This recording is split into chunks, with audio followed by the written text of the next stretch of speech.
ముత్తాతల కాడి నుంచి మేమే ఆధీనంలో దర్గా జాన్పాక్ షహీద్ రహమతుల్లా అలీకి జాన్పాడ్ దర్గాలో ఆయన భక్తులం మేము. ఆయనకి కళలో వచ్చి వేరే రాయిపాడ అనే సైదుల్ని తీసుకొచ్చి మమ్మల్ని ఆడ దర్గా మాకు హ్యాండర్ చేసిండు. వచ్చిన భక్తులకి ఫ్రీగా ఏదైనా అంటే అది ఏం లేకుండా తీసుకొని చదువులు ఇచ్చి వాళ్ళ చోట వాళ్ళు సంతోషంగా పోయేటట్టు చేసేది. మేము అడిగినా కూడా మేము తీసుకోకపోయేది. వాళ్ళు సంతోషంగా ఏమైనా రూపాయి తులం పొలం ఇస్తేనే వాడుకునేది మేము, లేకుంటే అది కూడా లేదు. అవసరం వస్తే వాళ్ళకి అన్నాలు ఫ్రీ కూడా ఇచ్చేది మేము. దాని తర్వాత ఒక్కబోడలు దగ్గరికి వచ్చి మా నాయన ఉన్నప్పుడు బాగా బాధ పెట్టి మా నాయన హార్ట్ అటాక్ వచ్చి చనిపోయింది. ఒక్కరోజు ఆర్డర్ తెచ్చి వాళ్ళు ఆ ఘటన నుంచి మమ్మల్ని అన్న హింస పెడుతున్నారు. వాళ్ళు ఏమైనా మాట్లాడితే దర్గా పూజ చేసుకుంటానికి దండం పెట్టుకుంటానికి కూడా లోపలికి రానియకుండా వేరే వాడిని పెట్టి మమ్మల్ని నాన్న హింసలు పెట్టి ఇబ్బంది పెడతారు. మొదటి నుంచి కూడా తాయితలు లేవు, ముడుపులు లేవు, ఈ మన ఏటకాడకు వచ్చే డబ్బులు కూడా లేవు, చదింపులు కూడా డబ్బులు మొత్తం ఫ్రీ. ఏదైనా ఎటు జాడ చెట్ల కింద ఉన్నా యాడ ఉన్నా ఎవరైనా రాని అయ్యా అంటే దాహం చేసేది. మేము మంచినీళ్ళు కానీ అన్నం కానీ ఏదైనా కానీ వాళ్ళకి ప్రతి ఒక్క దానికి ఏమంటుంటే సహకరించేది మేము. అప్పటి నుంచి వేస్తే వీళ్ళు ఒక్కబోడోళ్ళు తీసుకొచ్చి మమ్మల్ని మీరు ఏం చేసేది, మీకు ఇదివరకు ఒక ఇన్స్పెక్టర్ ఉండేది హజార్ అని, ఆయన వచ్చి మిమ్మల్ని చేస్తాం మిమ్మల్ని నిలబెడతామని దొంగసాటుగా మాట్లాడి మీరు కోర్టుకు పోవద్దని ఇట్లా చేసి ఆయన చనిపోయిన ఆయన ఆ భగవంతుడి దయ వల్ల ఆయన పాపం కలిగి ఆయన నానా హింసపడి చనిపోయిన ఆయన తర్వాత వేరే ఆయన వచ్చిండు. ఇట్లా ఇట్లా తిరుగుకుంటే ఇన్స్పెక్టర్ మారుతారు. ఎవడు గట్టిగా మాట్లాడితే మమ్మల్ని తీసేసి రౌడీ సీటర్ కింద బుక్ చేస్తారు, కేసులు పెడుతుర్రు, ఏమన్నా స్టేషన్లో వేస్తారు. ఆడ రౌడీ వేరే వాళ్ళకి తాపిచ్చి దౌర్జన్యం చేసి మీరు రావద్దు, మీరు గంధం చేయవద్దు, దండం పెట్టవద్దు, మీరు కందరు కూడా చేయవద్దు, ఆడ మీరు ఆ ఎంకలో ఉండొద్దు, మీరు ఉంటే ఉరికించి కొడతామని మాట్లాడుతారు అక్కడ ఉన్నారు. వేరే వాడిని పెట్టి ముదావర్ లేక ఏదో దొంగ ఆర్డర్ పుట్టించి వాడిని కూడా వాళ్ళు సపోర్ట్ తీసుకొని మాట్లాడితే నువ్వెవడరా నేనెవడరా అని మాట్లాడుతున్నాం. మేము ఏం మాట్లాడలేకపోతున్నాం, ఎందుకంటే కోర్టులో నడుస్తుంది కాబట్టి. మేము ఏమైనా మాట్లాడితే కేసులు బుక్ చేస్తున్నాం భయానికి. మేము తింటున్నామో తింటలేక నానా హింసపడి బాధపడి మన మానసిక బాధతో ఒకళ్ళు చనిపోతున్నాం. ఇప్పటివరకు నలుగురు చనిపోయారు అట్నే. ఈ మా పరిస్థితి కూడా ఇదే ఉంది. మా బాబాయ్ నిలబడ్డా కూడా నువ్వు ఎవరు, ఆయన పెద్ద మనిషి, ఆయన ముతావల్లి, మన అబ్దుల్ హుసేన్ తర్వాత అహ్మద్ హుస్సేన్ ముతావల్లి ఆయన కూడా లెక్క నువ్వు బయటికి వెళ్ళి అసలు మాట్లాడు, అసలు నీ లెక్క ఏముందని అని ఇట్లా నెట్టేసి మమ్మల్ని నానా హింస పెడుతుంది. దాని తర్వాత ఇప్పుడు కోర్టుకు పోయిన తర్వాత 2013లో మాకు ట్రిబ్యునల్ కోర్టు ఆర్డర్ ఇచ్చింది, మొత్తం మీకే హక్కు ఉందని. దాన్ని కూడా వాళ్ళు క్యాన్సిల్ చేయడానికి ప్లాన్ చేశారు. వాళ్ళు చేసిన తర్వాత మళ్ళీ పోయి హైకోర్టుకు పోయి మళ్ళీ రిట్ పిటిషన్ వేసి మళ్ళీ చేస్తే గంధానికి కానీ మొన్న 2023లో మళ్ళీ ఇంకో ఆర్డర్ వచ్చింది మనకి. అది వచ్చిన గంధం చేస్తాను మీరు చేయవద్దు. సిఓ వచ్చాడు, సిఓ వచ్చి పిలిపిస్తే చేస్తుంటే వేరే భక్తులు తీసుకొచ్చి ఆడ పెట్టి నువ్వు తాయితలు అమ్ముకోరా, ఎంతో అంత దొంగసాటుగా మాకు అజ్జయ్ ఇజ్జయ్ అతను తీసేద్దాం, మీరే నిలబడ్రి, అసలు దీపారాధన కూడా మాకు చేయకుండా బయటికి నెట్టి పాడదిగుతారు. దానివల్ల మాకు మానసిక బాధ. మళ్ళీ రెండోసారి 24కి మళ్ళీ పోయినాం. మళ్ళీ వాళ్ళు టెండర్ పెట్టిన వాళ్ళు టెండర్ పెట్టకముందు మళ్ళీ మేము పోయిన తర్వాత మళ్ళీ కోర్టు ఆర్డర్ ఇచ్చింది, మీరు మొత్తం మీరే చేయండి. పోయిన సంవత్సరం చేయలేదు కాబట్టి ఈ సంవత్సరం మొత్తం మీరే చేయాలంటే మాకు దగ్గర రానియకుండా దొంగతనం నుంచి ఫోటోలు తీసి కోర్టుకి వేసి మీరే చేస్తారు, వాళ్ళు మీ ఎవరైనా లేవని ఇట్లా ప్రచారం చేస్తారు మా మీద. చేస్తే మళ్ళీ కోర్టుకు పోతే ఈ ఆర్డర్ ఇచ్చాడు మాకు, ఈ టెండర్ లేకుండా ఆపండి, వీళ్ళ హక్కు వీళ్ళకి వచ్చే వరకు ఏ టెండర్ పెట్టొద్దు, మానసిక బాధ పెట్టద్దు వాళ్ళకి.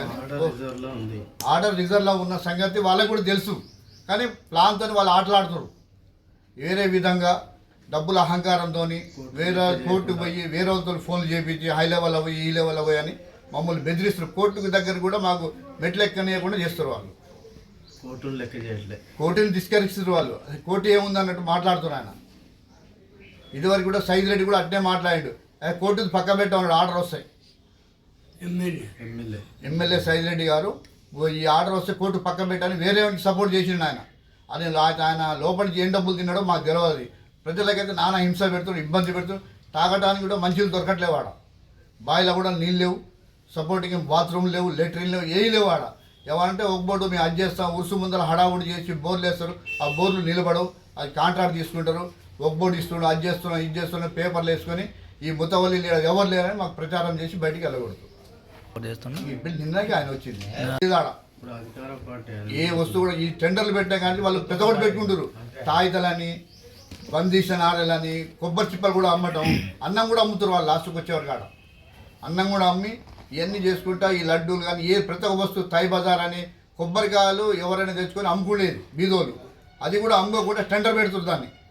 మేము 20 రూపాయలకి ఇస్తే కొనాలి, 25 రూపాయలకి ఇస్తే కొనాలి, మాకు తప్ప నుంచి వేరే వాళ్ళ కాడ కొనొద్దు మీరు కొంటే వాళ్ళ మీద కేసులు పెట్టి వాళ్ళు ఏమైనా మిర్యాలగూడ నుంచి కొబ్బరికాయలు తీసుకొస్తే గుంజుకొని లోపడేసుకోవడం, వాళ్ళ అడ్డికి పాసని అమ్ముకోవడం. మాకైతే నానా హింస పెడుతురండి దర్గా ముతవల్లీలో, జార్బా ముతవల్లీలో. కావాలండి మా తాత ముత్తాతల కానీ మాకు ఎట్లా ఉందో అదే హక్కు మాకు కావాలి. ఈ గల్లా కావాలని అంటే అది కావాలి, ఇక మా హక్కు తాత ముత్తాతల కానీ మాకు ఏముందో అదే హక్కు మాకు వేయండి. ఇది ఇనాం, ఇది గిఫ్ట్ ఇచ్చారు. ఇది సైదిరెడ్డి గారు మాకు గిఫ్ట్ ఇచ్చారు. ఆయనకి దేవుడు కళలో వచ్చి మాకు గిఫ్ట్ ఇచ్చి వెళ్ళిపోయిన ఆయన. దీనికి ఎవరిది సపోర్ట్ లేదు ఈడ. అప్పటి నుంచి మేమే చేస్తున్నాం ఆడ. రామాపురం సైదిరెడ్డి.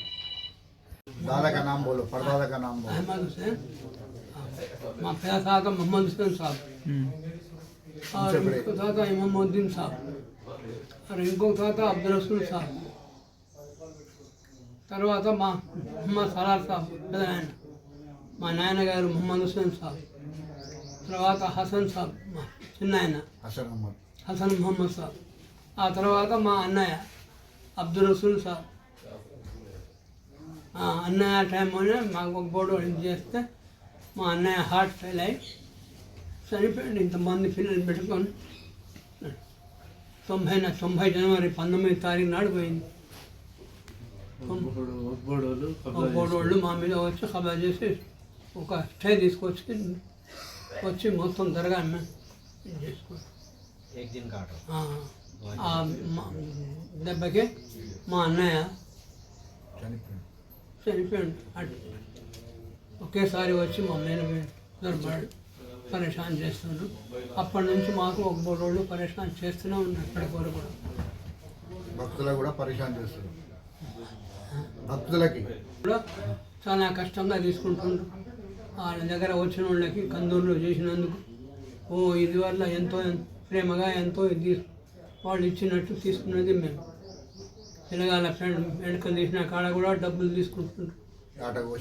ఎక్కువ యాటలు కోసిన కాడ డబ్బులు ఎక్కువ, చదువుల కాడ డబ్బులు ఎక్కువ, ముడుపులు ఇంట్లో తాయితలు లోపల ముడుపులు కానుకలు మొత్తం వాళ్ళు పరేషాన్ చేస్తున్నారు నాయన గారు వచ్చిన జనానికి.